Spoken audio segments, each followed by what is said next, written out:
Hey there. Tonight, we're traveling back to a time when sleep wasn't something you did once and forgot about until morning.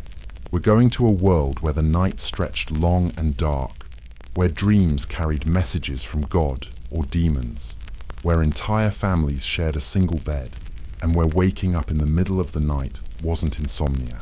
It was just part of the routine. We're talking about medieval sleep, and trust me, it was nothing like what you're doing right now. If this kind of slow, detailed history helps you unwind, feel free to like the video and subscribe, but only if it actually brings you peace. And let me know in the comments where you're listening from and what time it is right now. There's something strangely comforting about knowing who else is out there, drifting off to the same quiet stories about people who lived centuries ago, but struggled with the same basic human need: rest. So dim the lights. Get comfortable. Let the modern world fade away for a while. And let's step into the medieval night, where sleep was different, strange, and somehow deeply human. Let's begin. Chapter 1. The two-sleep pattern, a lost rhythm. Before we talk about beds or dreams, or any of the stranger habits of medieval sleep, we need to understand something fundamental. Something that will change the way you think about those nights when you wake up at 2 in the morning and can't fall back asleep. Because for most of human history, that wasn't a problem. It was normal. Medieval people didn't sleep the way you do. They didn't go to bed at 11 and wake up at 7. They didn't aim for 8 uninterrupted hours. That idea, that sleep should be a single, consolidated block of unconsciousness, is shockingly modern. For thousands of years, across cultures and continents, humans slept in 2 distinct phases. And between those phases, they were awake, fully awake, for an hour, sometimes 2. This pattern has a name now: biphasic sleep or segmented sleep. But medieval people didn't have a special name for it because they didn't need one. It was just how sleep worked. The pattern went like this.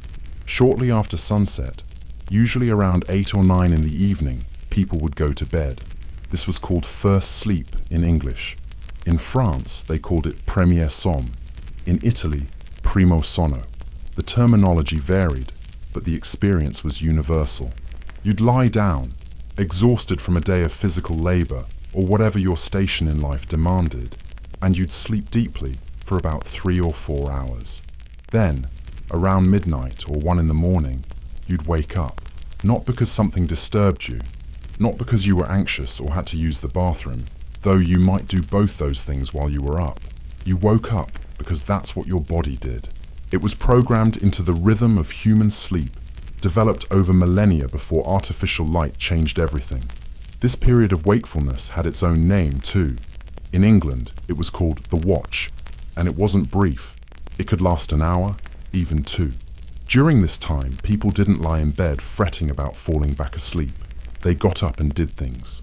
What kinds of things? That depended on who you were. If you were a peasant, you might check on your animals. You might stoke the fire, which had burned low during first sleep and needed attention if the house was going to stay warm through the night. You might repair tools or mend clothing by the dim light of a single candle or oil lamp, if you could afford either. If you were wealthier, you might pray. Prayer was actually one of the most common activities during the watch. The night hours between first and second sleep were considered especially holy, a time when the barrier between the earthly and divine realms was thin. Monks had been waking for matins, the night prayer, for centuries, and lay people often followed their example, even if informally. Some people used the watch for more intimate purposes. Medical texts from the period actually recommended this time for sexual activity. A French physician named Laurent Joubert, writing in the late 1500s, suggested that couples would have more enjoyment and do it better during the watch, when they'd had some rest, but weren't yet exhausted by a full night's sleep. This was practical advice, not scandalous.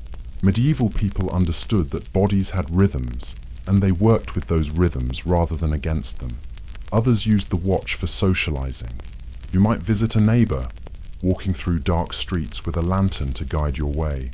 You might sit by the fire with your family, talking quietly about the day's events or telling stories. These were precious moments of calm, when the work of the day was done, but the work of the next day hadn't yet begun. And some people, inevitably, used the watch for less wholesome activities. Court records and chronicles mention crimes committed during these dark hours: thefts, assaults, even murders. The watch was a time when honest people were awake but vulnerable, when the normal rules and watchfulness of daylight didn't quite apply. But for most people, the watch was simply a quiet interlude, a time to breathe, to think, to exist without the pressure of constant activity. Then, after an hour or so, you'd feel tiredness creeping back. You'd return to bed, and you'd enter what was called second sleep, or morning sleep. Second sleep was different from first sleep. It was often longer, 4 or 5 hours rather than 3 or 4, and it was deeper. This was the sleep in which you dreamed most vividly, when your mind processed the day and wandered through strange landscapes of imagination and memory.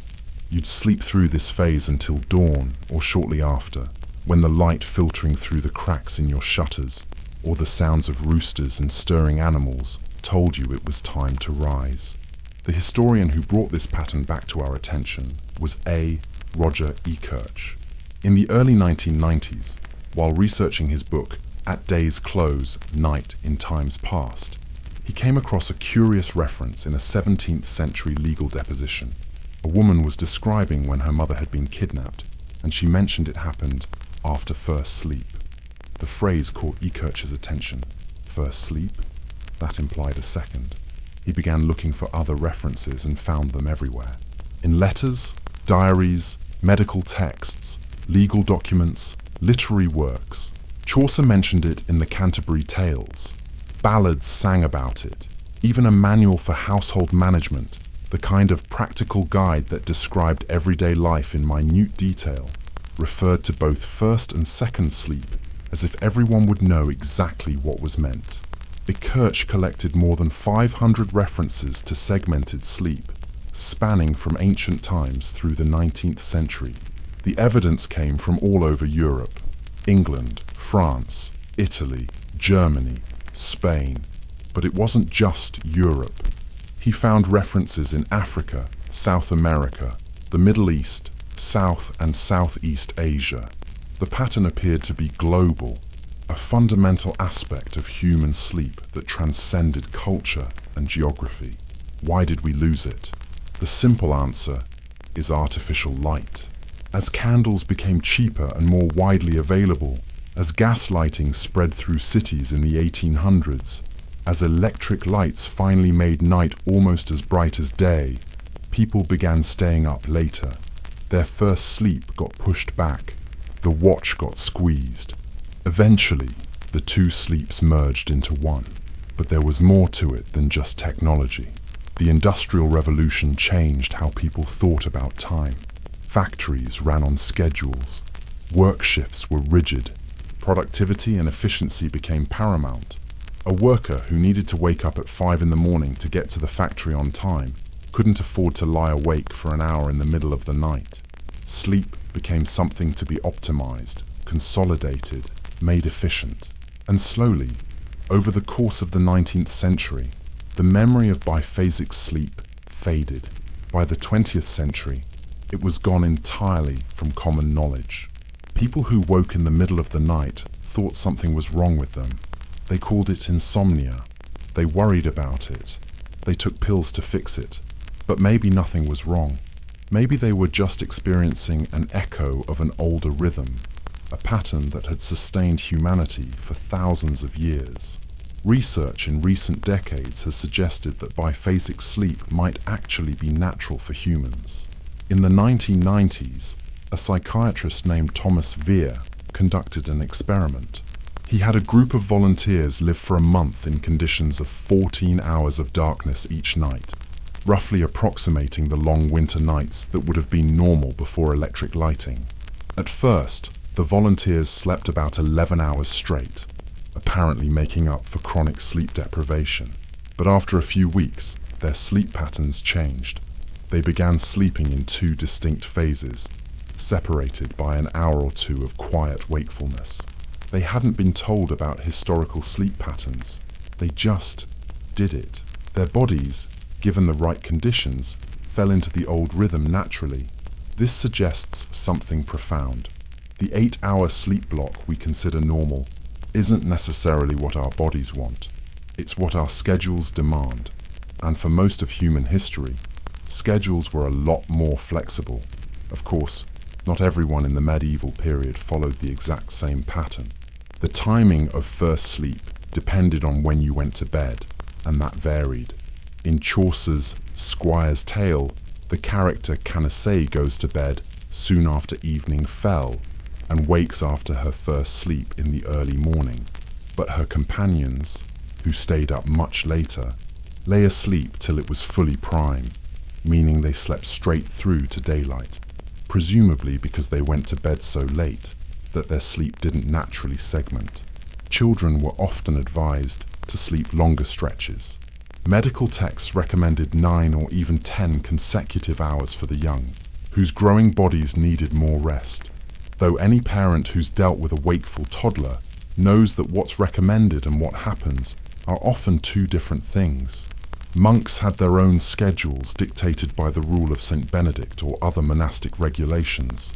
Benedictine monks would go to bed around 7 in the evening, wake for matins around 2 in the morning, and then stay awake, though they might be allowed a nap during the day to make up for it. Other monastic orders were less strict, permitting a return to second sleep after the night prayer. But for the average person, peasant, merchant, craftsman, the two-sleep pattern was simply part of life. You didn't fight it or worry about it. You didn't lie awake during the watch thinking about how you needed to get back to sleep. You just existed in that liminal time, that space between first sleep and second, when the world was dark and quiet, and somehow different from both day and night. There's something profound about this lost rhythm, something that speaks to a different relationship with time itself. Medieval people didn't pack every moment with productivity. They didn't see rest as a means to an end, a way to recharge for more work. Rest was its own kind of living, a necessary part of being human. The watch, in particular, represented a kind of time that barely exists in modern life. Unstructured time, time without purpose, time simply to be. In our world, we might call this meditation or mindfulness, and we'd probably have an app for it. But for medieval people, it was just Wednesday night, or Thursday, or any night at all. Some historians have argued that we've lost something important by abandoning biphasic sleep.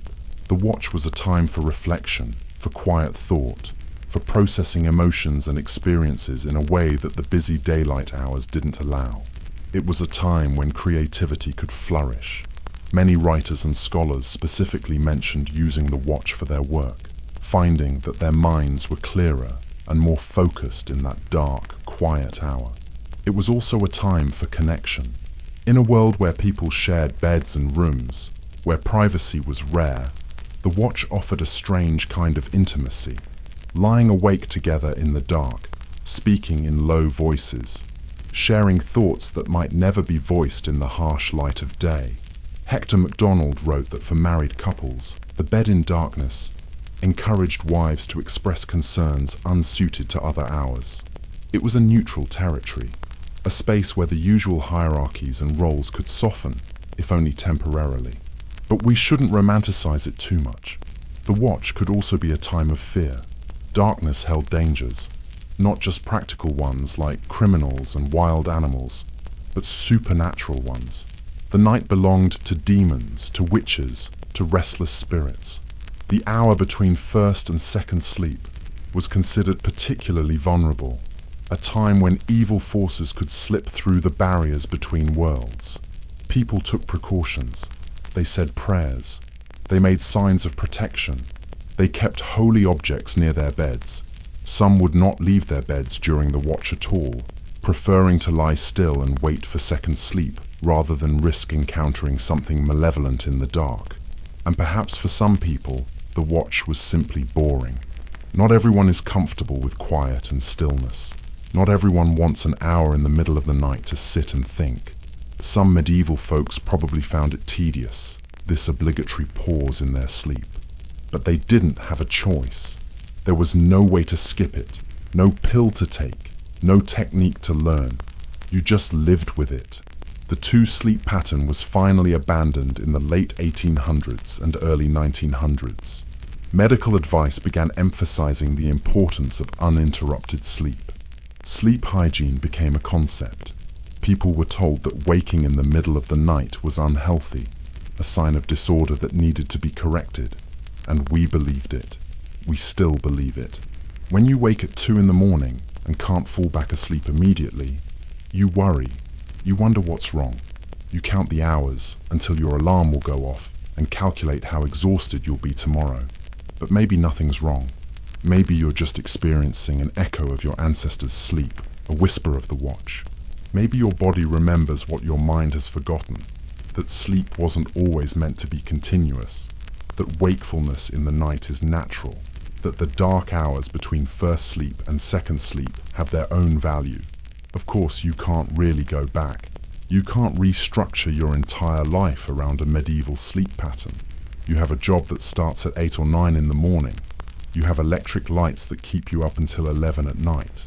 You have screens that flood your eyes with blue light and confuse your brain about whether it's day or night. But you can, perhaps, be a little kinder to yourself when sleep doesn't come in the neat 8-hour block you've been told is correct. You can recognize that for most of human history, people slept differently, and that difference wasn't a problem. It was just life. So tonight, if you wake in the dark hours, don't panic. Don't immediately reach for your phone or start worrying about tomorrow. Just lie there for a moment. Breathe. Let yourself exist in that liminal space, that echo of the watch. You're part of a pattern that stretches back through centuries, connecting you to countless other humans who woke in the night, thought their thoughts, said their prayers, and eventually drifted back into the embrace of second sleep. Chapter 2. The Medieval Bedroom. Where you actually slept. Now that you understand how medieval people slept, let's talk about where they slept. And I'll warn you now, if you're imagining a cozy private bedroom with your own bed, soft pillows, and maybe a nice down comforter, you need to adjust your expectations. Dramatically, the medieval bedroom, such as it was, looked nothing like what we consider a bedroom today. For most people, there was no separate room for sleeping at all. Let's start at the bottom of the social ladder and work our way up. If you were a peasant, which statistically you probably were, you lived in a one-room cottage. That room served as kitchen, living room, workspace, and yes, bedroom. Everything happened in that single space. You cooked over the fire in the middle of the room. You ate your meals there.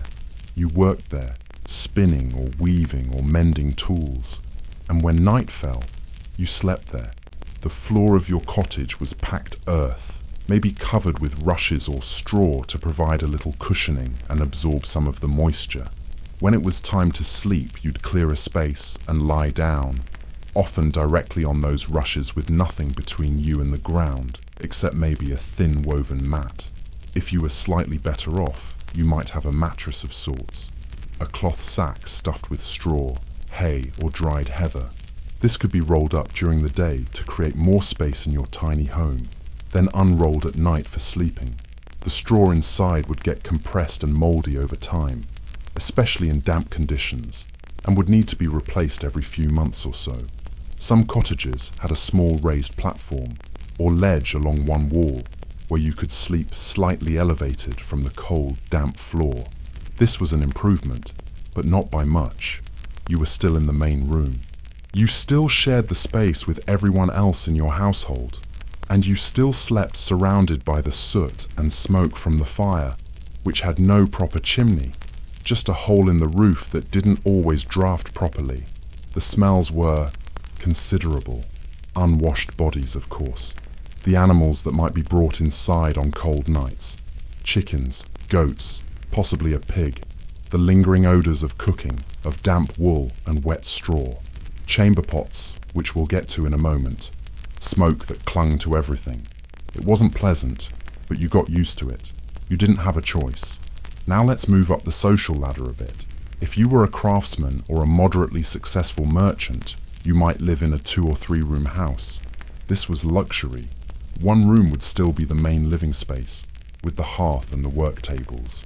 But you might have a separate room where you could actually sleep away from the daily activities of the household. In this sleeping chamber, you'd have an actual bed. Not a bed frame as we'd think of it, not yet anyway, but a more substantial piece of furniture than a straw mat on the floor. The earliest beds were simple platforms of wood planks laid across a frame. Rope might be woven back and forth between the frame to create a slightly flexible surface, which is where the phrase "sleep tight" comes from. You had to tighten the ropes regularly to keep them from sagging. On top of this frame, you'd place your mattress. If you could afford it, this might be stuffed with wool or feathers instead of just straw. Wool was more expensive, but held up better and provided more cushioning. Feathers were a real luxury, soft and warm. But all of these fillings attracted pests.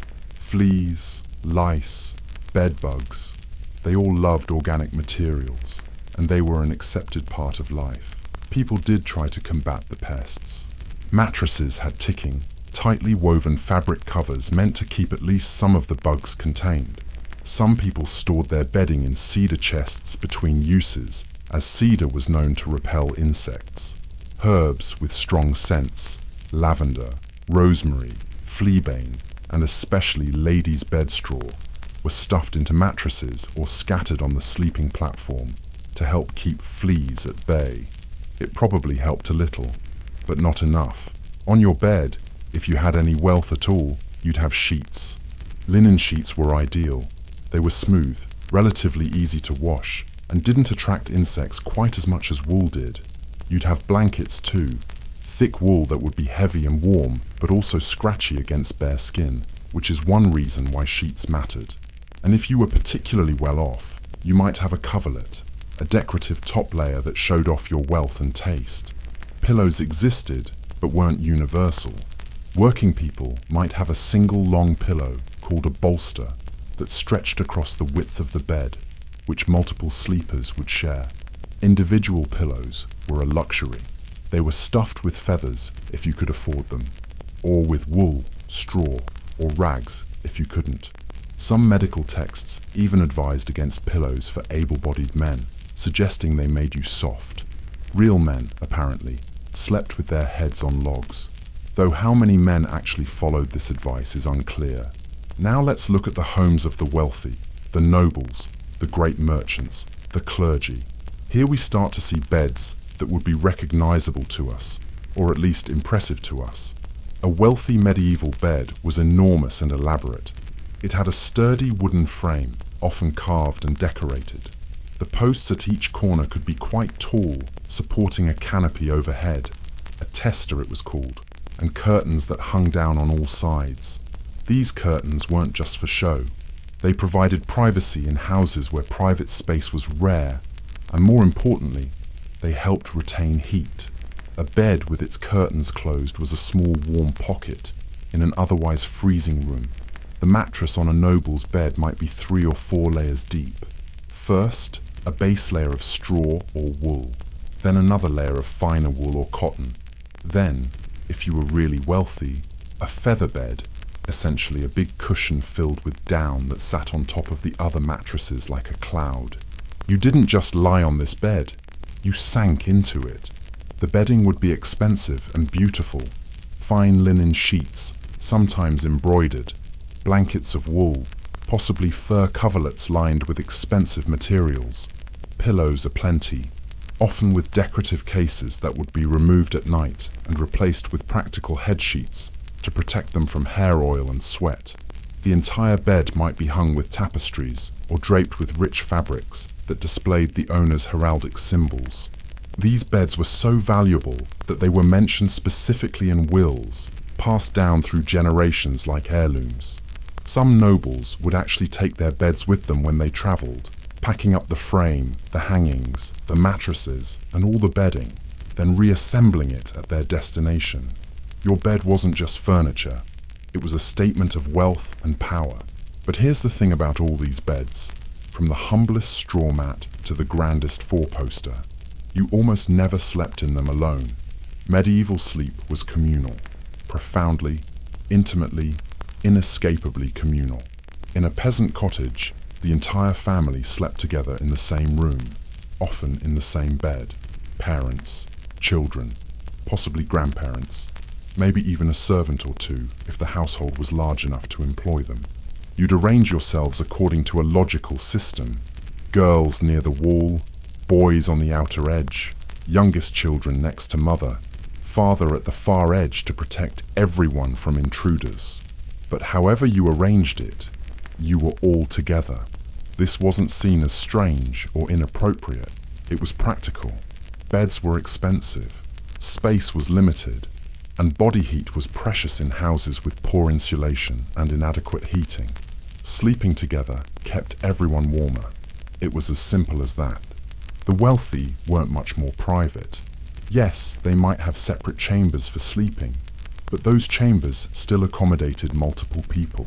A noble couple would share their bed with their youngest children. Servants would sleep on pallets on the floor of the same room, ready to respond if needed during the night. Ladies' maids often slept at the foot of their mistress's bed or on a small cot nearby. And if you had guests, they joined the family bed. This wasn't reserved for close relatives. If an honored visitor stayed at your home, you'd invite them to share your bed, even if it meant squeezing in yet another person. To offer someone a place in your bed was a sign of hospitality and respect. To be turned away from a bed was an insult. When travelers stayed at inns, they absolutely expected to share beds with strangers. An inn might have a dozen beds in a large common room, and each bed might hold 3 or 4 people. You'd be assigned a bed and told which half was yours. You were expected to stay on your side, minimize fidgeting, and avoid physical contact with your bedfellows. Rules of polite bed sharing were well known, if not always followed. There was even a formal term for this kind of communal sleeping in English households. To pig, like pigs huddling together for warmth. It sounds crude to modern ears, but it was just descriptive. You piled in together and made the best of it. This level of closeness had consequences, both good and bad. On the positive side, it fostered intimacy and bonding. Families who slept together had opportunities to talk in the darkness, to share confidences that wouldn't come out during the busy day.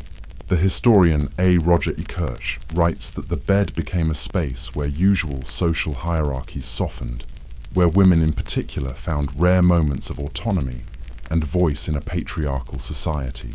Siblings formed close bonds, whispering secrets to each other in the night. Husbands and wives had opportunities for frank conversation that were hard to come by in the daylight hours when other people were always around. The bed was, in some ways, the only truly private space in a medieval home, even when it held multiple people, because at least everyone in the bed was family, and what was said there stayed there. On the negative side, well, privacy was essentially non-existent. Children witnessed things they probably shouldn't. Illness spread rapidly through households. Personal space was a fantasy. If you snored, everyone knew about it. If you had nightmares, you might wake the whole family. If you had any kind of digestive upset, every person sharing your sleeping space was aware of it in vivid, olfactory detail. And then there were the chamber pots. Medieval people didn't have indoor plumbing. They had privies, if they were lucky. Small structures outside the house, usually positioned over a pit. But nobody wanted to go outside in the middle of the night, especially in winter. So every household kept chamber pots for nighttime use. These were exactly what they sound like. Pots, usually ceramic or metal, used for urination and defecation. They were kept under the bed or in a corner of the sleeping room.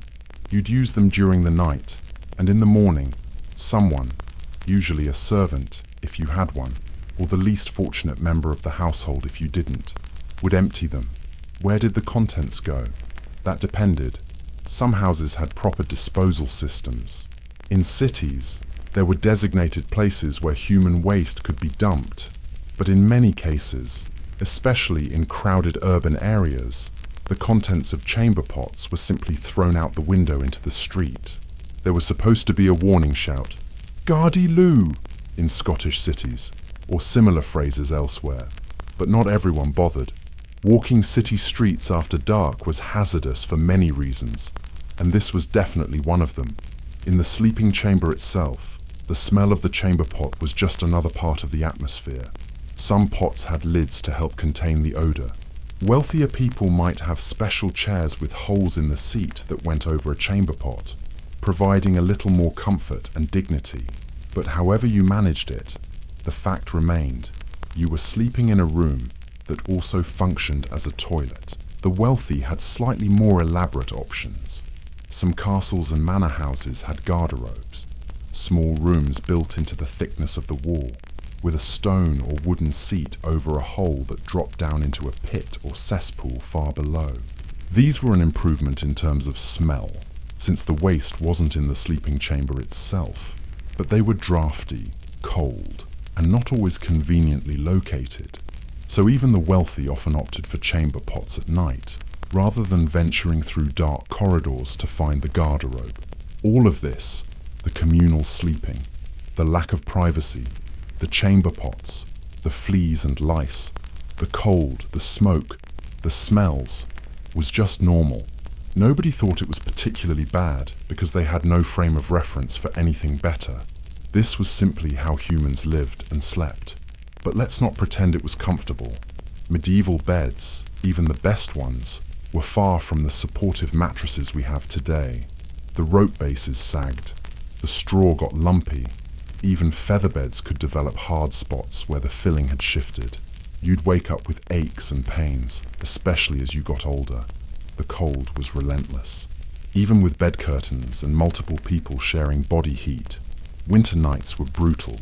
Wealthier families might use bed warmers, metal pans with long handles filled with hot coals that a servant would slide between the sheets before the lord and lady retired, or hot stones wrapped in cloth, but these were temporary measures.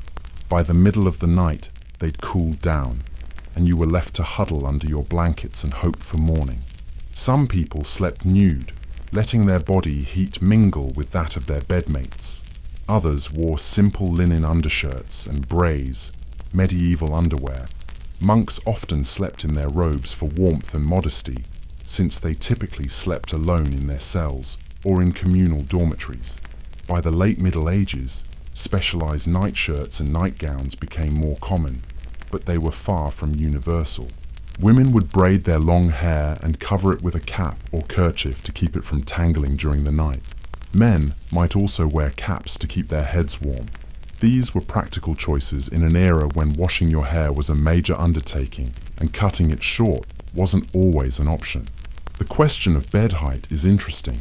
Early medieval beds were often quite low to the ground, or even on the ground. But as the Middle Ages progressed, beds got higher. This wasn't just for comfort, it was also about status. A high bed required a step stool to get into, which signaled that you were important enough to have servants who'd help you in and out. It also got you further from the cold, drafty floor. Some very fancy beds were so high that you couldn't even sit on them with your feet touching the floor. You'd recline rather than sit, propped up on pillows. And yes, there's historical evidence that some people slept in a semi-seated position, especially the very wealthy or those with respiratory problems. Medical texts sometimes recommended this, and some beds were even designed with sloped backs to support it. There was a superstitious element too. Lying completely flat was the position of corpses being prepared for burial. Some people worried that sleeping flat made you vulnerable, either to death itself or to evil spirits, who might mistake you for a corpse and try to claim your soul. Sleeping somewhat propped up was seen as safer, though how many people actually maintained this position through the entire night is questionable. Gravity has opinions about sleeping posture. Let's talk about the sleeping chamber itself, beyond just the bed.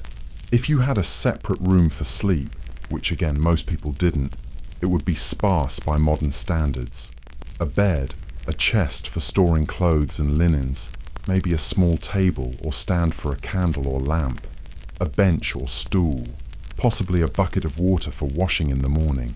That was about it. The walls might be plastered or just bare stone if you were in a castle. Wealthier homes had tapestries hung on the walls, which served a dual purpose.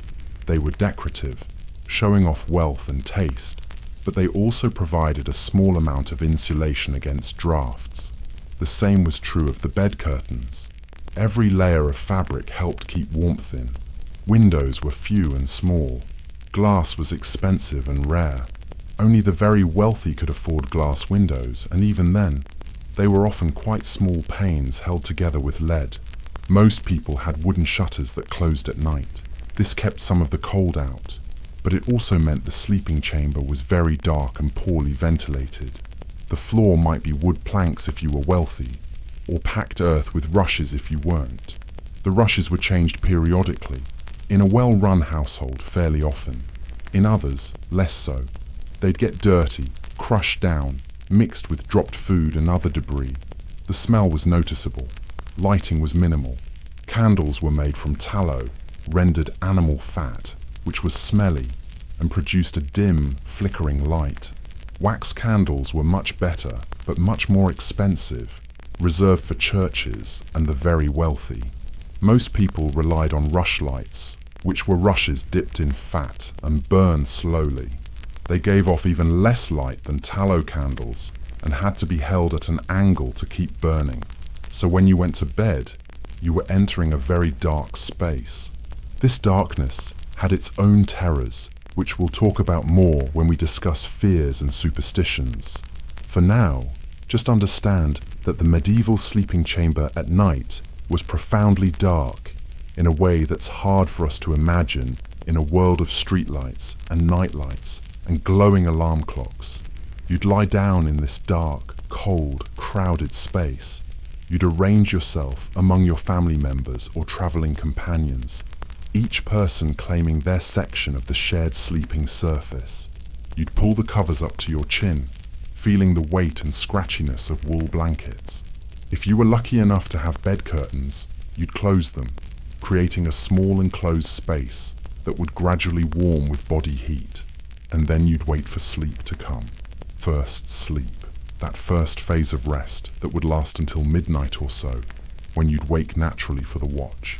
That strange interlude between sleeping and waking that we've already talked about. This was the medieval bedroom, not a sanctuary of rest and relaxation, but a practical space for the necessary but vulnerable act of sleep. Not private, not particularly clean, not comfortable by our standards, but it was home. It was where generations of people closed their eyes and drifted off, where they dreamed, where they sometimes died, and where, against all the odds, they usually managed to get enough rest to face another day.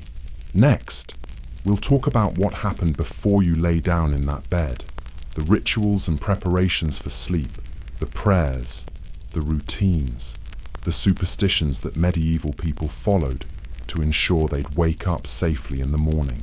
Chapter 3. Rituals and preparations for sleep. Before medieval people climbed into their beds, whether grand four-posters or simple straw mats, they went through preparations. These weren't the leisurely routines of modern life, with hot showers and skincare regimens. They were quicker, more practical, but no less important.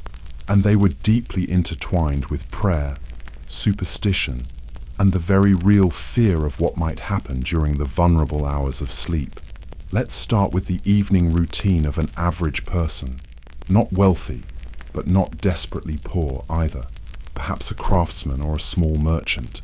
As the daylight faded, you'd finish your final tasks, banking the fire so it would burn low through the night, but not go out completely. Securing the animals, if you had any. Checking that doors were latched and shutters closed. Medieval homes weren't very secure by modern standards, but you did what you could. If you had access to water, and that was a big if for many people, you might wash your face and hands. Full-body bathing was rare, perhaps once a week, or even less frequently for many people. but a quick rinse of the face and hands before bed was common among those who had the means. The water would be cold unless you heated it, which required time and fuel that many couldn't spare at the end of a long day. So you'd splash cold water on your face, waking yourself up momentarily before bed in a strange paradox. You might use a cloth to wipe away the worst of the day's dirt and sweat. Some people rubbed their teeth with a cloth or a frayed stick, a primitive toothbrush. Toothpaste didn't exist, but people sometimes used crushed mint, salt, or charcoal to clean their teeth. Not everyone bothered though. Dental hygiene was inconsistent at best, and many people lost teeth young and simply lived with the gaps. Women with long hair would unbraid it, brush it with a wooden comb to remove tangles, then rebraid it for the night. This served several purposes. It kept the hair from tangling while you tossed and turned.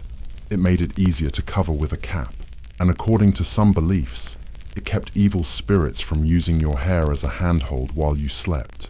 That cap was important. Almost everyone wore some kind of head covering to bed. For women, it was usually a linen cap that covered all the hair. For men, a simpler cap or coif. This wasn't just about modesty or warmth, though both mattered. Your head was believed to be particularly vulnerable during sleep, a point where your soul could exit your body or where demons could enter. Now here's where things get interesting, because the single most important part of preparing for sleep was prayer. Medieval Christianity taught that sleep was a little like death. When you slept, you were unconscious, helpless, unaware. Your soul was loosely tethered to your body, but not fully in control. This made sleep a dangerous time. What if you died in your sleep? What if your soul wandered off and couldn't find its way back? What if demons took advantage of your vulnerable state? So you prayed. Everyone prayed before sleep, from the highest nobles to the lowliest peasants. The specific prayers varied, but the intent was the same: to place yourself under God's protection for the dangerous hours ahead. Many people recited a version of what we now call a bedtime prayer. The most famous one, "Now I lay me down to sleep," actually has medieval origins, though the exact wording has changed over the centuries. Medieval versions were often more explicit about the dangers. "If I should die before I wake, I pray the Lord my soul to take." Death during sleep was common enough that this wasn't paranoia, it was realism. People died of illnesses that worsened overnight. They died of cold in the winter. Elderly or sick people simply didn't wake up. The prayer acknowledged this possibility and asked for divine mercy if it happened. Other prayers were more protective in nature, calling on God, the Virgin Mary, or various saints to guard the sleeper through the night. Some people would make the sign of the cross over themselves and over their sleeping space. If you were wealthy enough to have a crucifix in your bedroom, you'd touch it or kiss it before sleep. Religious imagery was considered protective. Many bedrooms had crosses on the walls, or small religious paintings or carvings. The wealthy might have elaborate devotional images. The poor might have simple wooden crosses. But almost everyone had something, some physical reminder that they were under divine protection. Some people took it further, reciting entire series of prayers before sleep.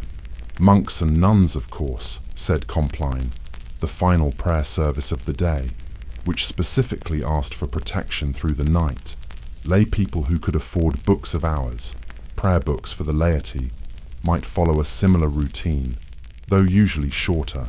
But prayer wasn't the only preparation. Superstition played a major role too. There were rules about how you should arrange yourself for sleep. Some people believed you should never sleep with your mouth open, as demons could enter through any opening in your body. Others worried that your soul could escape through an open mouth. Many people tried to sleep with their mouths closed, though of course once you were actually asleep, you had no control over this. The direction you faced while sleeping mattered to some. There were various theories about which direction was safest or holiest. Some said you should sleep with your head pointing east, toward Jerusalem. Others had different ideas. The The truth is that most people probably slept, however, was most comfortable given the layout of their home and bed. But if you were superstitious, you worried about it. Mirrors were troublesome. If you were wealthy enough to own a mirror, and most people weren't, you were supposed to cover it at night. An uncovered mirror could trap your soul or provide a portal for spirits. This superstition persisted in some places well into modern times. You were supposed to avoid crossing your arms or legs while sleeping, as this resembled the position of a corpse and might invite death, though again, once you were asleep, you couldn't control your position, so this was more aspiration than reality. Certain objects were believed to offer protection. Iron was powerful against evil spirits. Some people kept iron scissors under their pillow or an iron horseshoe near the bed. Salt had protective properties too, and might be sprinkled around the sleeping area or kept in a small dish nearby. Herbs were important. We already mentioned ladies' bed straw being added to mattresses, but other herbs had protective or soothing properties. Lavender promoted calm sleep. Rosemary warded off nightmares. Vervain protected against evil. If you had access to these herbs, you might tuck them under your pillow or hang bundles of them near the bed. Prayers could be written down and placed under the pillow for additional protection. These weren't elaborate. Most people couldn't write. But if you could get a scrap of parchment or paper with a prayer written on it, especially by a priest or monk, it was considered powerful protection. Some people carried prayer rolls or wore amulets to bed. These might contain tiny written prayers or small relics, a scrap of cloth that had touched a saint's tomb, a tiny piece of bone believed to be from a holy person. The wealthy could afford elaborate reliquaries. The poor might have a simple cloth pouch with something blessed inside. Children were given special protections.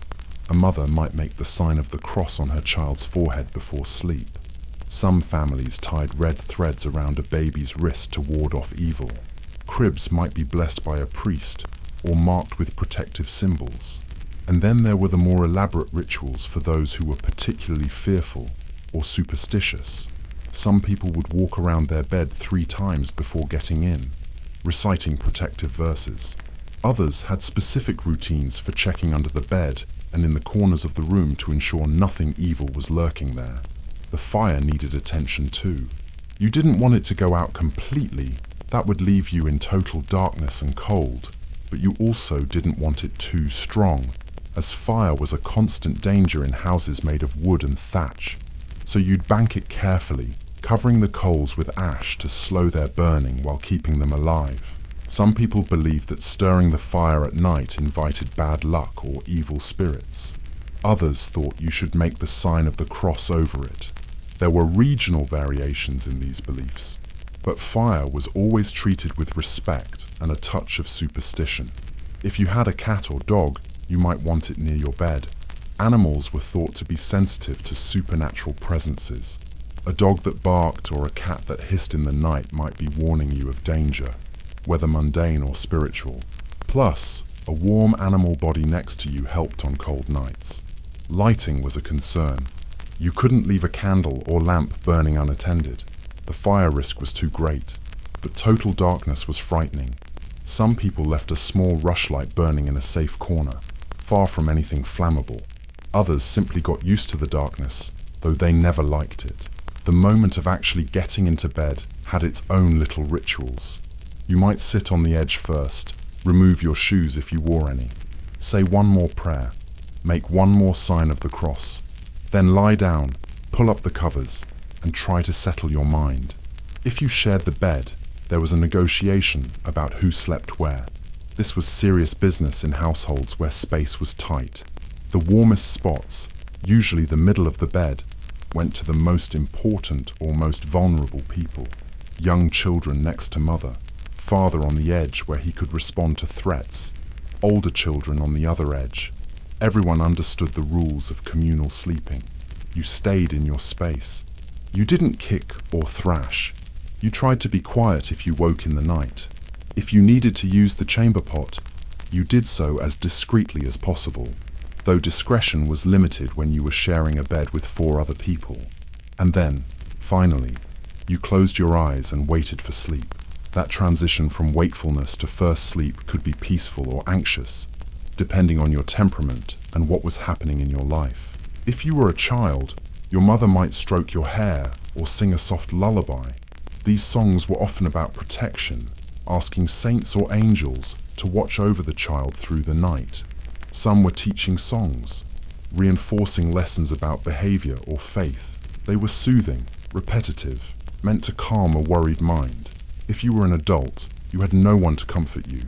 You lay in the darkness and thought your thoughts, worried about the harvest or the business or the debt you owed, reflected on the day's events, prayed silently if you hadn't prayed enough out loud. Some people had techniques for falling asleep. Counting was mentioned in some sources, though not sheep specifically. That's a later invention. You might count your blessings, literally listing things you were grateful for as a form of prayer and meditation. Or you might recite psalms or other memorized prayers, the familiar words carrying you gently towards sleep. If sleep wouldn't come, if you lay awake with a busy mind, there were recommendations. Some advised getting up and walking around a bit, not in the count sheep way, but to tire yourself physically. Others suggested prayer, always prayer, as both a spiritual discipline and a practical way to calm your mind. Warm drinks might help. If you had access to them, milk with honey was considered soothing. Chamomile tea was known to have calming properties. Wine, drunk in moderation, could help you relax. But these were luxuries. Most people just lay there and waited, trusting that eventually sleep would come. And it usually did. However anxious you felt, however cold or uncomfortable, your body eventually gave in. You'd drift off into first sleep, that initial phase of unconsciousness that would last until midnight or so. The rituals and preparations weren't just superstition, though superstition was certainly part of it. They were also psychological comfort. In a world full of uncertainty and danger, where so much was beyond your control, these small actions gave you a sense of agency. You couldn't stop disease or disaster, but you could say your prayers. You couldn't prevent death, but you could sleep with iron under your pillow. It was something, and prayer specifically served another function beyond protection. It was a form of meditation, a way of quieting the mind and turning attention away from worldly worries towards something transcendent. Even if you didn't fully believe all the doctrines of the church, and many people had their doubts, the act of prayer itself was calming. The routine was important too. Humans are creatures of habit, and having a consistent bedtime routine, even a simple one, helps signal to the body that it's time to sleep. Medieval people understood this instinctively. You did the same things every night, in more or less the same order, and your body learned to respond.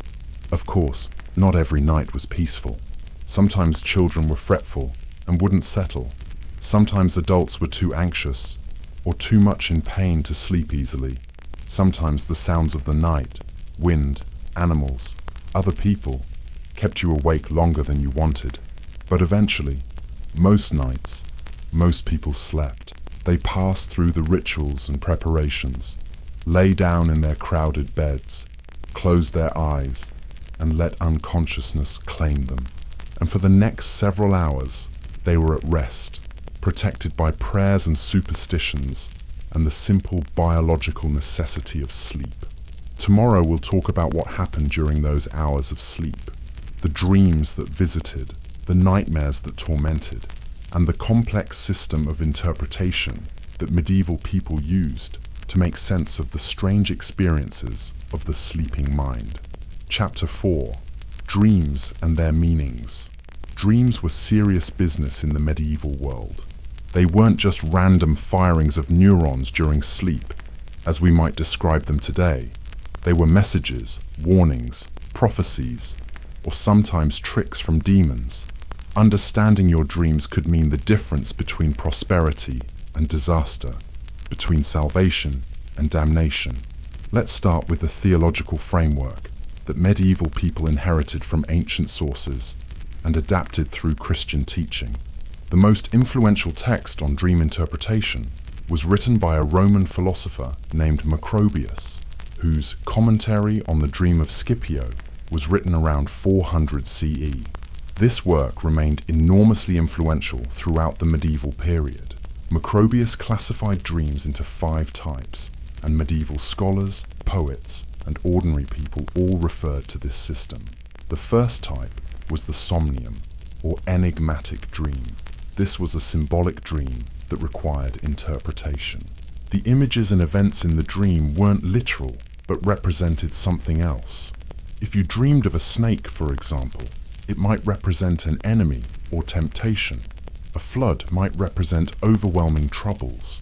These dreams were considered meaningful, but difficult to understand without help. The second type was the visio, or prophetic vision. This was a dream that showed future events as they would actually occur. You might see a battle, and then that battle would happen. You might see a person's death, and then they would die in the way you'd seen. These dreams were highly valued because they gave forewarning, allowing you to prepare or change your behavior. The third type was the oraculum, or oracular dream. In this type of dream, an authority figure, a parent, a priest, a saint, or even God, appeared to the dreamer and gave direct instructions or information. These were considered the most reliable dreams because they involved clear communication from a trustworthy source. The fourth type was the insomnium, or nightmare. Macrobius dismissed these as unimportant, caused by physical or mental distress rather than divine intervention. A nightmare about monsters chasing you, that's just because you ate too much before bed or were anxious about something, not worth interpreting. The fifth and final type was the visum, or apparition. This occurred in the state between sleeping and waking, that twilight moment of half-consciousness. Like nightmares, these were considered unreliable and not worth serious attention. Medieval Christians adapted this system to their own beliefs. They kept the basic categories, but added theological dimensions. Dreams could come from 3 sources: God, the devil, or natural causes like indigestion or worry. Determining the source was crucial to interpreting the dream correctly. Dreams from God were blessings, meant to guide and instruct. The Bible was full of examples: Jacob's ladder, Joseph interpreting Pharaoh's dreams, the dreams of the Magi warning them not to return to Herod. These established biblical precedent for divine communication through dreams. Dreams from the devil were deceptions, meant to mislead and tempt. Satan could appear in dreams disguised as an angel of light. He could show you false visions to lure you away from righteousness. You had to be very careful about trusting dreams, because not all of them came from God. Dreams from natural causes were just your body and mind processing the day. These were the medieval equivalent of our modern psychological understanding, your brain working through anxieties, desires, and experiences. They weren't meaningless, but they weren't messages from external forces either. So how did you tell which type of dream you'd had? This was where things got complicated. One factor was the content. Dreams that reinforced Christian teaching and encouraged virtue were probably from God. Dreams that tempted you to sin or fill you with fear and doubt were probably from the devil. Dreams about everyday concerns, your work, your family, things you'd been worrying about, were probably natural. Another factor was how you felt upon waking. Dreams from God left you feeling peaceful and inspired, even if the content was challenging. Dreams from the devil left you disturbed, anxious, fearful. Natural dreams might leave you feeling neutral, or just reflecting your usual mood. The time of night mattered too. Some believed that dreams in the early part of the night were less reliable, while dreams just before dawn were more likely to be true. This might relate to the biphasic sleep pattern. Dreams during second sleep, which tended to be more vivid and memorable, were taken more seriously than dreams during first sleep. Your spiritual state influenced your dreams as well. A person living a holy life was more likely to receive true dreams from God. A sinner was more vulnerable to demonic deception. This meant that monks and priests were considered more reliable dream interpreters, both for their own dreams and for others.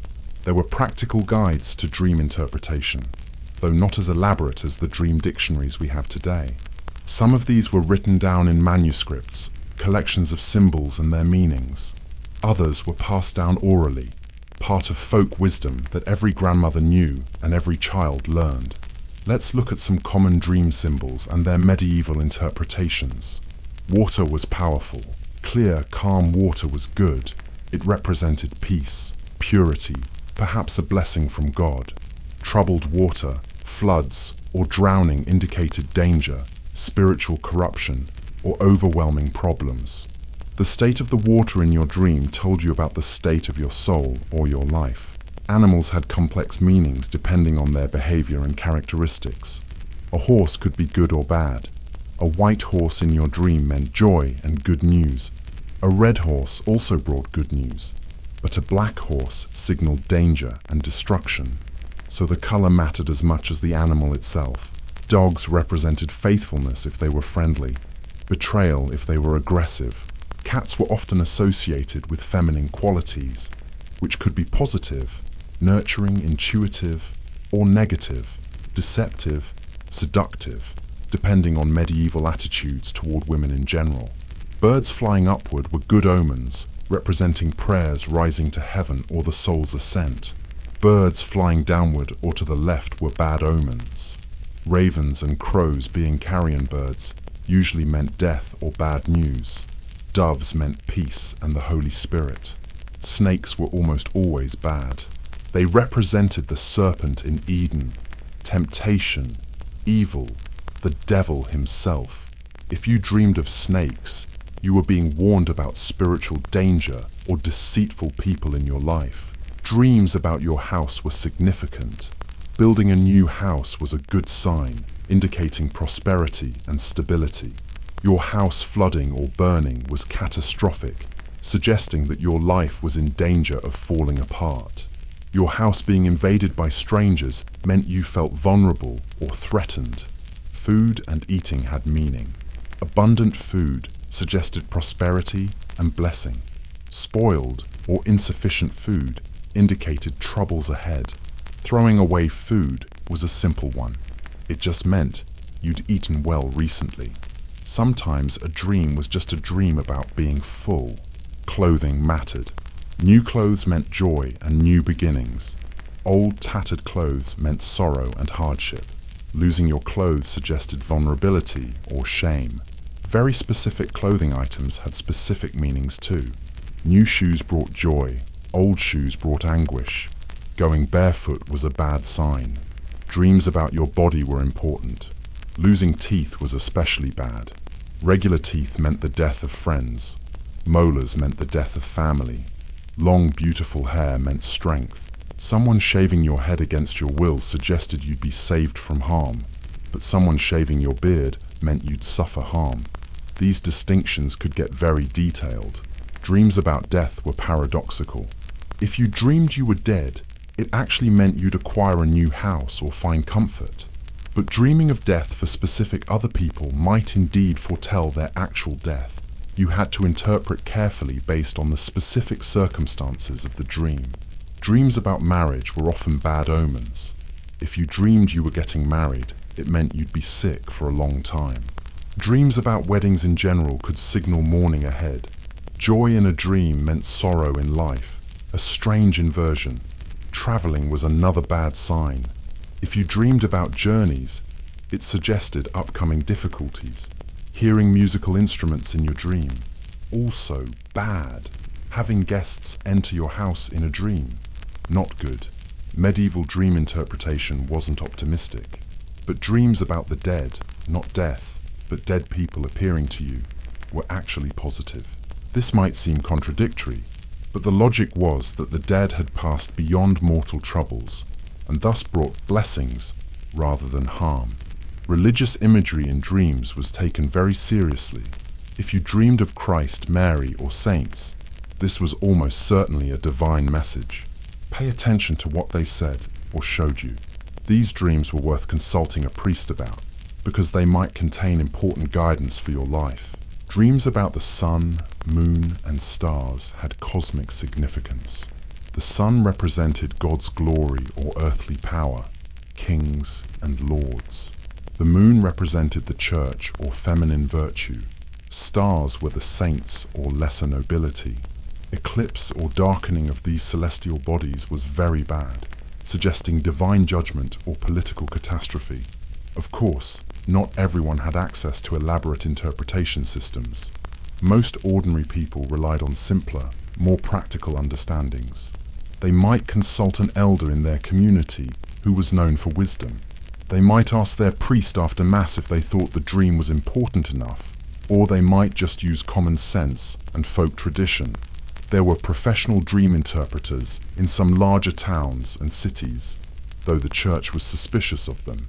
Interpreting dreams for money smacked of divination, which was condemned as sorcery, but people sought them out anyway, especially if they'd had a particularly vivid or disturbing dream. The church's position on dreams was complicated. On one hand, biblical precedent made it clear that God could and did communicate through dreams. On the other hand, the church worried about superstition and demonic deception. They wanted people to take dreams seriously, but not too seriously. The official teaching was that you should pray about your dreams. Ask God to clarify his message if the dream was from him, or to protect you if it was from the devil. Then discuss the dream with your confessor or priest if you were concerned. Don't rely on pagan dream interpreters or folk magic. In practice, of course, people did all of the above. They prayed, yes, but they also consulted whoever they thought might help them understand what their dream meant. And they followed their own instincts about whether a dream felt true or false, divine or natural. Nightmares were a special category. Everyone had them, and they were universally hated. Medieval people understood that nightmares often came from physical causes: eating too much before bed, sleeping in an uncomfortable position, being too hot or too cold, illness. But they also believed nightmares could be demonic attacks. The succubus and incubus, female and male demons who visited sleepers to have sexual encounters with them, were part of medieval nightmare lore. If you woke from a disturbing dream with a feeling of pressure on your chest or a sense of violation, you might believe you'd been visited by one of these demons. Sleep paralysis, which we now understand as a phenomenon where you wake up but your body hasn't yet returned to voluntary control, was terrifying in a medieval context.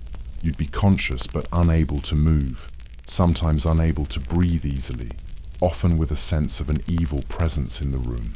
This was understood as demonic oppression, and there were prayers and rituals to defend against it. The mare in nightmare comes from this, an old Germanic term for an evil spirit that sat on sleepers' chests and caused bad dreams. This creature appeared in various forms across European folklore. To ward it off, you might sleep with iron under your pillow or hang certain herbs near your bed. Recurring nightmares were especially troubling. If you dreamed the same disturbing thing night after night, it suggested either that you weren't addressing some important issue in your waking life, or that you were under sustained spiritual attack. Either way, you needed to do something about it. Prayer, confession, possibly consulting someone with spiritual authority. Some people kept dream journals, recording their dreams to look for patterns and meanings. This was more common among the literate and wealthy, who had the time and materials for such pursuits. But even people who couldn't write might tell their dreams to someone who could record them. Dreams could have political and social importance too. If a noble or king had a significant dream, it might be discussed at court. Decisions might be made based on dream interpretation. A prophetic dream that proved true could enhance someone's reputation for holiness or wisdom. Queens and noblewomen were often credited with significant dreams. Female visionaries, in particular, had a special place in medieval spirituality. Their dreams and visions were taken seriously because women were thought to be more spiritually receptive, less blocked by pride and rational thinking. This was one of the few areas where women's voices carried weight. The dreams of saints and martyrs were recorded in hagiographies, those lives of saints that were read aloud in churches and monasteries.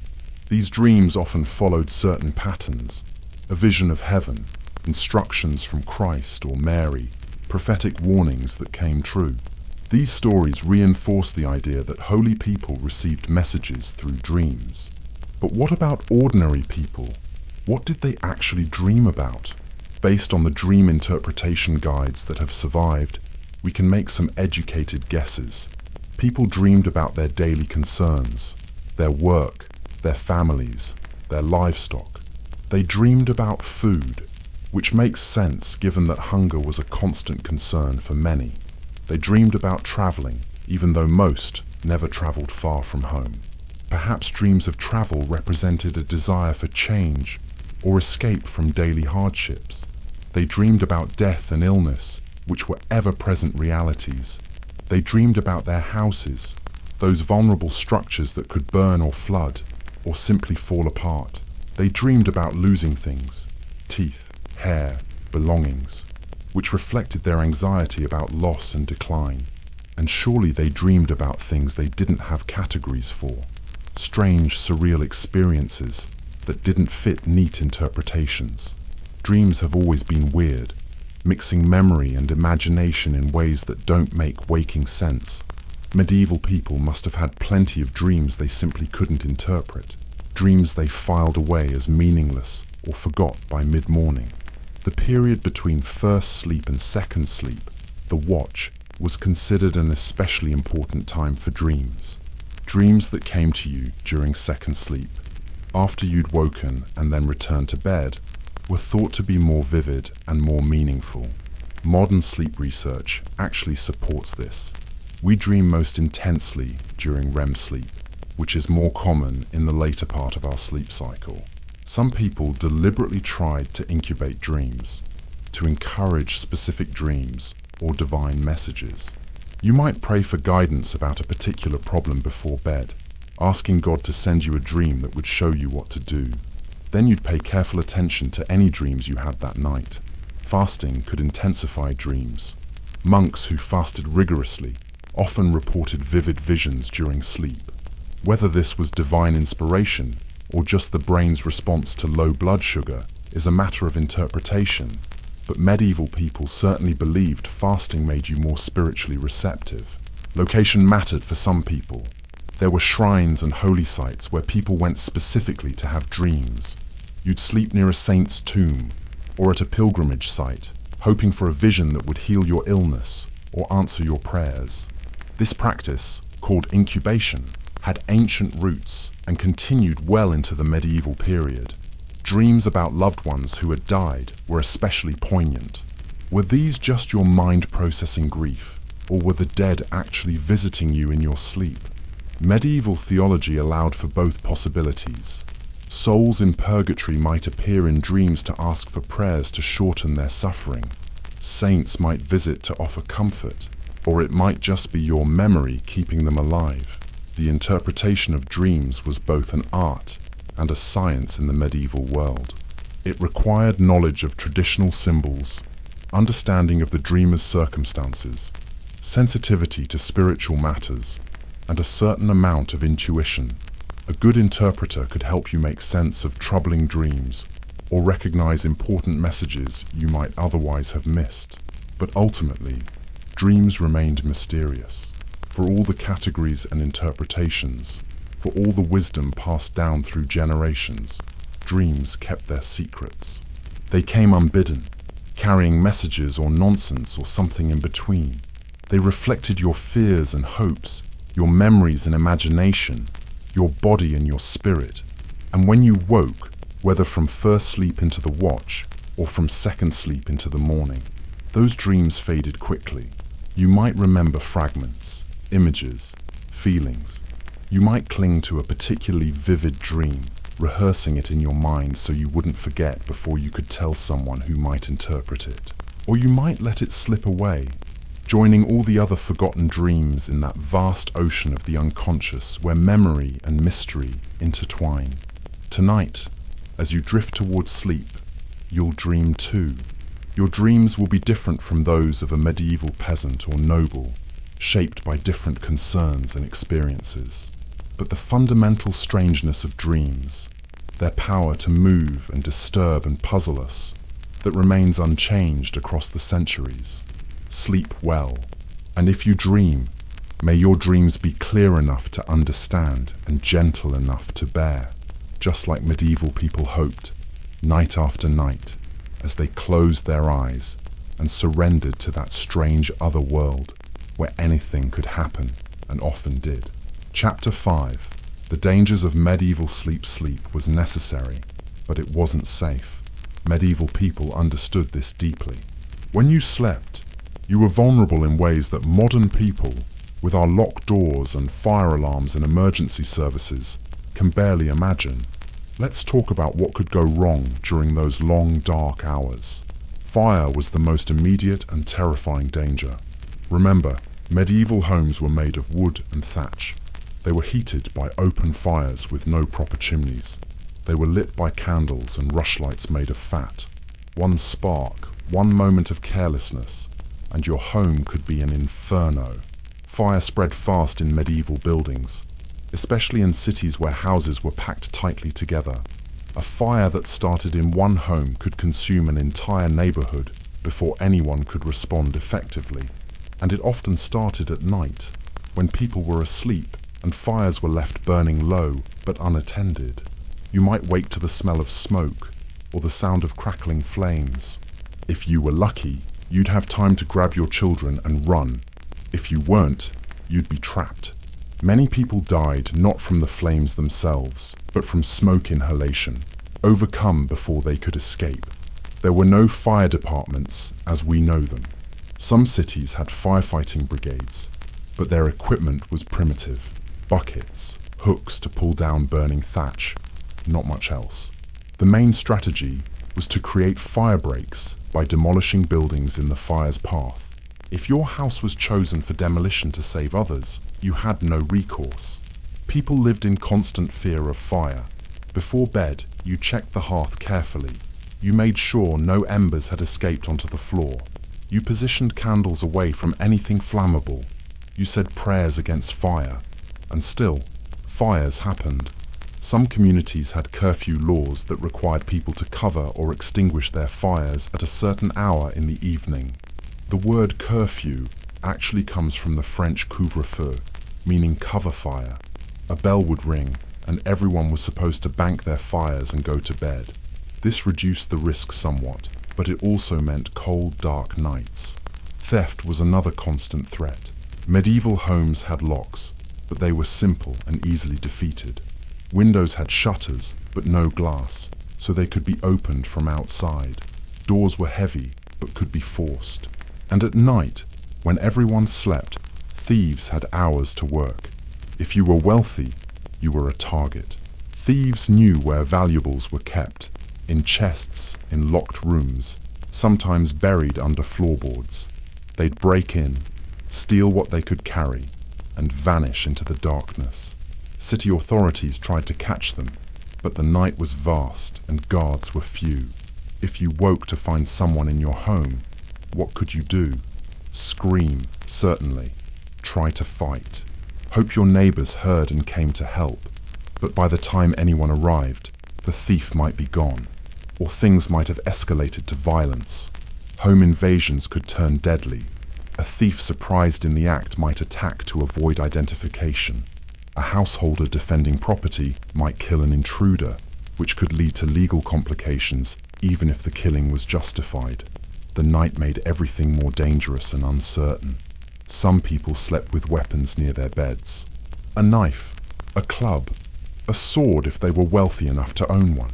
This was both for defense against intruders and for peace of mind, the feeling that you could at least try to protect yourself and your family. Dogs were valued not just as companions, but as guards. A barking dog could wake you and alert neighbors to danger. Some breeds were kept specifically for guarding rather than hunting or herding. Their presence was both practical security and psychological comfort, but thieves weren't the only intruders to fear. Wild animals could be a problem, especially in rural areas. Wolves were the most feared. In harsh winters, when prey was scarce, wolf packs might venture close to human settlements. They rarely attacked people directly, but the fear was real. A wolf could kill your livestock, sheep, goats, chickens. If your animals were kept near or even inside your home, as was common, a wolf trying to get at them could threaten you too. You'd wake to the sound of panicked animals and hope your door was strong enough to keep the wolf out. Bears were another concern in some regions. They were less common than wolves, but more dangerous when encountered. A bear that had learned to associate human dwellings with food, raiding chicken coops or grain stores, might become bold enough to break into homes. Even smaller predators like foxes could be problematic. They'd steal chickens given any opportunity. And rats, while not predators of humans, carried disease and consumed stored food. Waking to find rats in your sleeping area was unpleasant and potentially dangerous. Then there were the dangers from illness and sudden death. People died in their sleep regularly, from causes both understandable and mysterious. Heart attacks, strokes, suffocation, seizures. All these could happen at night. An illness that seemed manageable during the day could worsen suddenly, fatally, while everyone slept. Children were especially vulnerable. Sudden infant death, which we now call SIDS, was common and unexplained. A baby might be fine when you went to sleep and dead by morning, with no apparent cause. Parents lived in fear of this, checking their infants repeatedly during the night. Co-sleeping, while necessary for warmth, carried its own risks. A parent might roll over onto an infant in their sleep, smothering it. This happened often enough that there were laws about it in some places, and religious authorities preached about the sin of careless parents who overlaid their babies. Cold was a killer too, especially in winter. People huddled together for warmth, piled blankets and furs on top of themselves, kept fires burning. But in severe cold snaps, especially in poorly insulated homes, hypothermia was a real risk. The elderly and the very young were most vulnerable. You might go to sleep feeling cold, but not dangerously so, only to have your body temperature drop during the night. If you didn't wake or couldn't warm yourself, you might simply not wake up at all. Deaths from cold were common enough that people accepted them as part of winter's toll. Flooding posed dangers in low-lying areas or during exceptional storms. Heavy rains could cause rivers to overflow their banks, and water could rise quickly. If your home was in a flood-prone area, you might go to sleep with everything normal and wake to water seeping under your door or even rising around your bed. Flash floods at night were particularly deadly. In mountainous regions or areas with unpredictable weather, a sudden storm could send a wall of water through a valley before anyone had time to escape. Entire families could drown in their beds, whole villages swept away. Earthquakes were terrifying at night for obvious reasons. The shaking would wake you in darkness and confusion. Furniture toppled, walls cracked. If your home was poorly built, and most were, it could collapse on you. Even surviving the initial quake meant facing the rest of the night in the open, not knowing if more shaking would come. Violence between family members or neighbors sometimes erupted at night. Domestic disputes could turn deadly. A drunken argument might lead to a fight, and in the darkness, with weapons close at hand, someone could be killed. Records from medieval courts include many cases of murders that occurred at night. Sometimes these were planned, someone waiting until their victim slept, then attacking. Other times they were crimes of passion, arguments that escalated beyond control. The night concealed much, but also witnessed much. And of course, there were supernatural dangers, or at least dangers people believed were supernatural. The night belonged to demons, witches, ghosts, and malevolent spirits. Darkness was when the barriers between the mortal world and the other world grew thin. People genuinely feared demonic attack during sleep. The devil and his minions were always looking for souls to corrupt or claim. Sleep left you defenseless, your soul loosely tethered to your body. your mind vulnerable to suggestion and illusion, night terrors, sleep paralysis, vivid nightmares. All these were interpreted as supernatural assault. That feeling of a presence in the room, the weight on your chest, the inability to move or cry out. These weren't just psychological phenomena. They were demons, incubi, succubi, or evil spirits come to torment you. Witches were believed to roam at night, able to slip into homes through keyholes or down chimneys. They might steal your breath, curse your livestock, or place evil spells on your household. The fear of witchcraft intensified during the late medieval period and into the early modern era, leading to terrible persecutions. Ghosts of the restless dead might appear at night, seeking prayers or revenge, or simply unable to move on from the mortal world. If you'd wronged someone who died, you might fear their return. If your house was built on old ground, previous inhabitants might linger. These supernatural fears were very real to medieval people. They took elaborate precautions, prayers, protective symbols, blessed objects. They avoided certain behaviors that might invite evil attention. They whispered tales of others who hadn't been careful enough and suffered terrible fates. Whether these dangers were objectively real or products of belief and imagination doesn't matter. The fear was real, and that fear shaped how people approached sleep. So there you have it. Sleep in the medieval world wasn't the peaceful rest we idealize. It was a necessary but dangerous surrender to vulnerability. Every night, you lay down knowing that fire, thieves, illness, cold, violence, or supernatural forces might strike while you were defenseless. And yet, people slept anyway. They had no choice. The body demands rest regardless of the dangers. So they took their precautions, said their prayers, and closed their eyes. Most nights, most people, nothing terrible happened. They slept, woke for the watch, slept again, and rose with the dawn to face another day. The resilience of medieval people is remarkable when you think about it.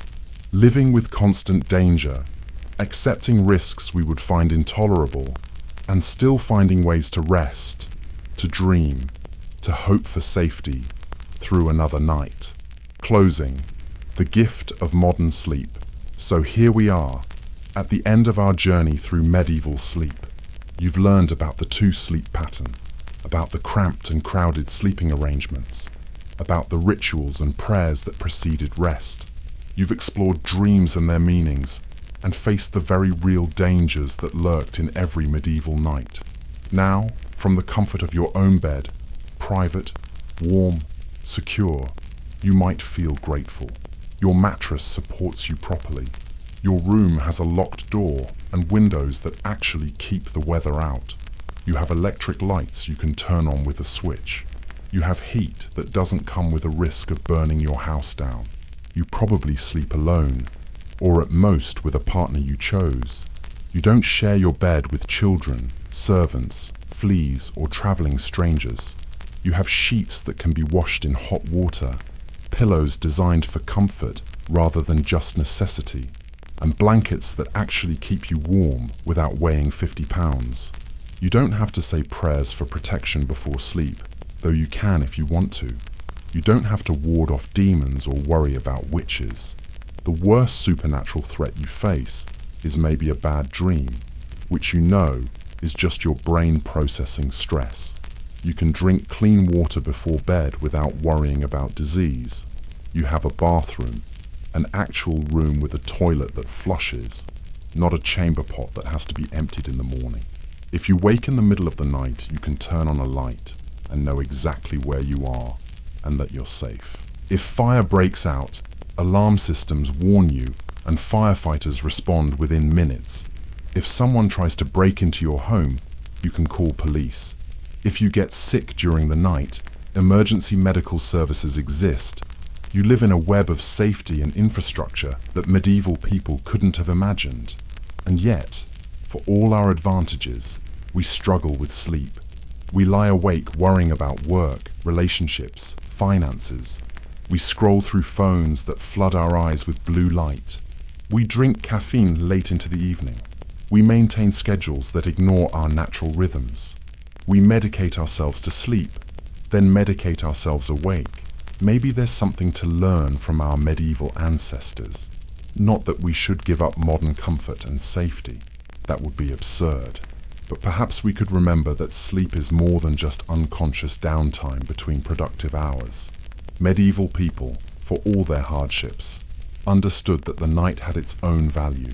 The watch, that quiet hour between first sleep and second sleep, was time for reflection, prayer, intimacy, thought, time that belonged to no one else, demanded nothing, produced nothing, just time to exist. We've lost that. We've optimized sleep into an 8-hour block that fits neatly around our work schedules. We treat it as a necessity to be minimized, a biological requirement that interferes with productivity. We feel guilty about sleeping too much and anxious about sleeping too little. What if we approach sleep with more reverence? Not the fearful reverence of medieval people praying against demons, but a respect for rest as essential to human life. What if we protected our sleep time as sacred, non-negotiable, valuable in itself, rather than just for what it lets us do tomorrow? What if, when you wake in the night, and you will, because biphasic sleep is encoded in our biology, you didn't panic? What if you just lay there in the darkness, breathed slowly, and let your mind wander? No phone, no light, no anxiety. Just a little time to exist in that liminal space between waking and sleeping. That echo of the watch that sustained humanity for millennia. You don't have to fear the dangers that terrified medieval people, but you could honor the rhythms they followed, the respect they had for sleep as something more than productivity's unfortunate requirement. So tonight, as you prepare for bed, maybe take an extra moment. Turn off the screens a little earlier. Say a word of gratitude if you're inclined. Not to ward off demons, but just to acknowledge how fortunate you are. Feel the comfort of your bed, the safety of your room, the privilege of rest without fear. And when sleep comes, let it. Don't fight it. Don't track it. Don't optimize it. Just sleep, the way humans have slept for thousands of years. And if you wake in the darkness, remember, you're part of a pattern that stretches back through history. You're connected to all those people who woke in the night, thought their thoughts, and drifted back to sleep. Sleep well, friend, and may your dreams, like those of our medieval ancestors, bring you wisdom, peace, and perhaps a glimpse of something greater than our waking world can hold. If this video helped you drift off, consider liking it and subscribing to the channel, but only if it brought you actual peace. That's what matters. Sweet dreams and good night.